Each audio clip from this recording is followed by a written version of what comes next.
I'm Mason President Gregory Washington, welcoming you to the second episode of our Future Transformed, a series of conversations with Mason's leading experts about the grand challenges of today and tomorrow. My guest today is Dr. Fernando Miralles-Wilhelm, Dean of Mason's College of Science, to talk about the water crisis and how we solve it. When we think about water as a grand challenge, the first question that actually comes to my mind is water the next oil? I think it is, and it probably has been for a long time. And if you look at human history, people have been battling for water since the ages. If you think about your first history lesson, water was in it. You know, the Tigris and Euphrates rivers in Mesopotamia. It's been happening for a long time, and it's happening now, and it will continue happening in the future. So in the DC region, where we are here today, there have been some notable examples of urban flooding. What is the driver? What's going on? Well, I think, one thing about water that's very easy to understand, but very difficult to predict, is that water moves. You know, you have water in the atmosphere, you have water in the oceans, you have water in rivers. It's moving all the time. It's moving at different rates. So what ends up happening in places that we've seen, and certainly in the National Capital Region, where urban flooding is becoming a bigger issue. We had huge floods in Southwest Virginia just a few months ago, around the major Washington D.C. area. There's urban flooding all the time. Is the fact that that water has become concentrated in places where we have just built too much infrastructure. When we build cities, when we build roads, what we're doing is that we're replacing natural systems that can regulate water flow, that can absorb it, that can prevent flooding from happening, to pavements and buildings that tend to concentrate water. And that's where we're having the problem. Around the globe, there have been examples of devastating wildfires. And then we see these massive examples of flooding in Pakistan not too long ago globally, and then also in a number of our Western states as well. What are the challenges to addressing these issues, and how might we overcome them? Well, the wildfires typically originate when the soil gets too dry, and then vegetation becomes natural fuel for fires to propagate. That is what was happening in the Amazon. That's what was happening in Australia just a few years back, and certainly in California, that continues to be the case, right? A drought will very likely result in wildfires spreading quicker. The solution to that is to really build systems that can store water and regulate essentially the moisture content of the soil. Soil is the biggest regulator of water around the world. It is, you think about big rivers, big lakes containing vast amounts of water, but the largest amount of water worldwide is contained in soils. And soils are the big regulator, and natural systems are the big regulators of water. So trying to allow natural systems to store water in a way that they prevent these things from happening is going to be a big part of how we solve these issues.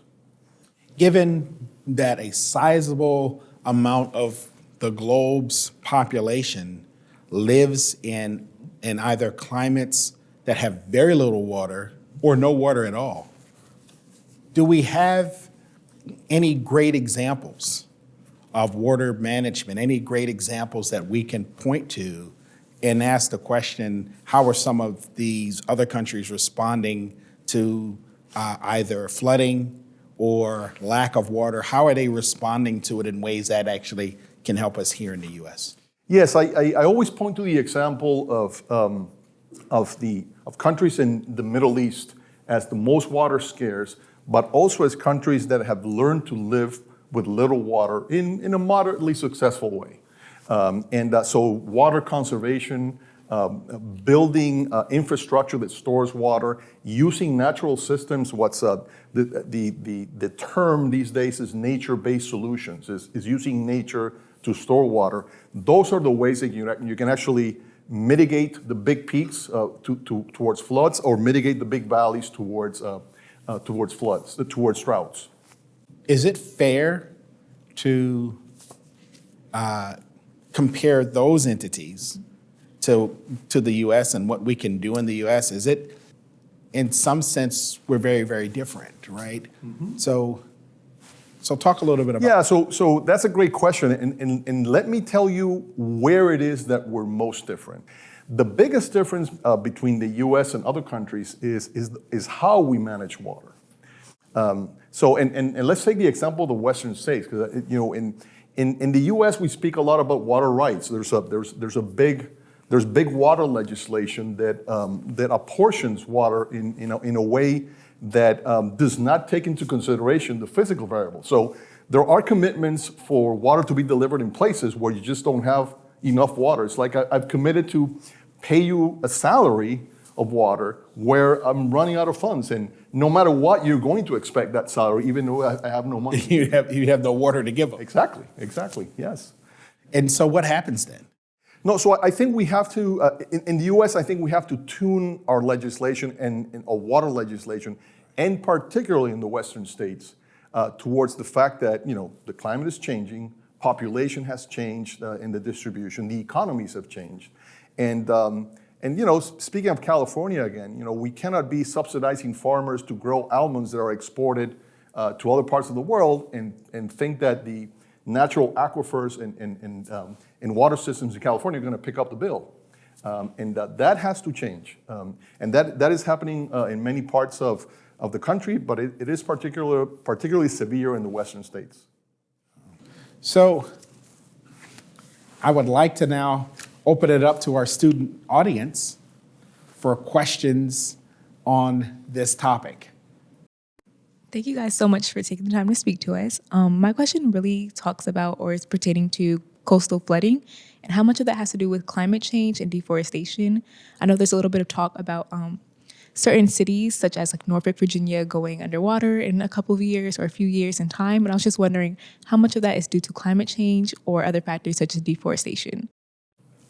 Globally around, and that's certainly the same thing in the United States. About 60% of population globally and in the United States live within 60 miles of a coastline. That's where we have built the majority of our infrastructure. That's where everybody lives. And what we've seen historically for the past over 100 years is that sea level rise have been rising.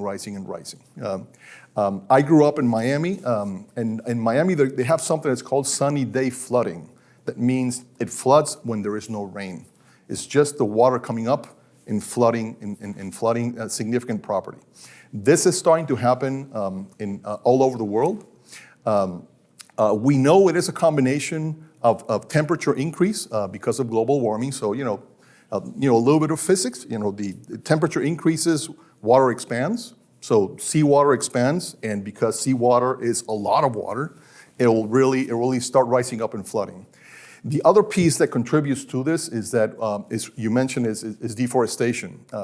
So when we take out trees and we clear out land, the water moves through the land much quicker. So rivers that naturally drain into coastal areas do so in much faster.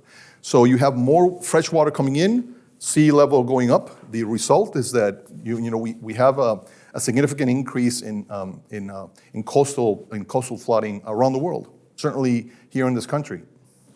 Thank you, Dr. Fernando Miralles-Wilhelm, for your participation today. And I want to thank all of you for your participation in this episode of Our Future Transformed.